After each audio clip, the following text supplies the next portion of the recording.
భాగస్వామ్యం సంవత్సరాల్లో 144వ జన్మదినాన్ని జరుపుకుంటున్నాం. చాలా మంది ఉన్నారు కానీ చేస్తున్నా చూస్తే నాగరికానికి ఆయన చేసిన సేవలు 125వ జయంతి ఉత్సవాలు జరుపుకోవాలని సంకల్పించాం.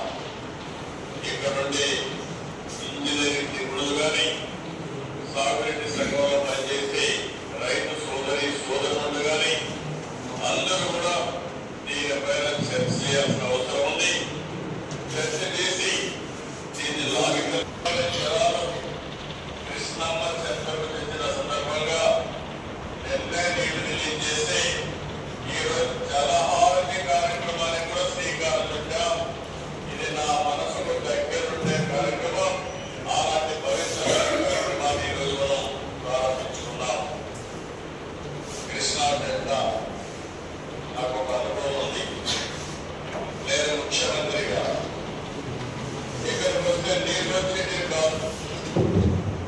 అప్పటికే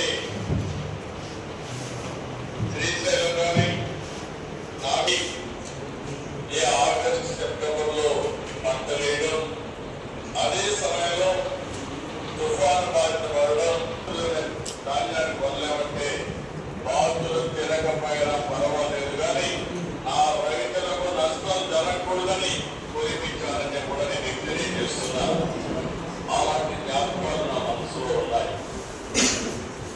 ఈరోజు మనం ఒక విషయం గుర్తుపెట్టుకోవాలి. కేఎల్రావు గారు చూస్తే ఈ జిల్లాలో పుట్టడం, అలాంటి మేధావి జిల్లాలో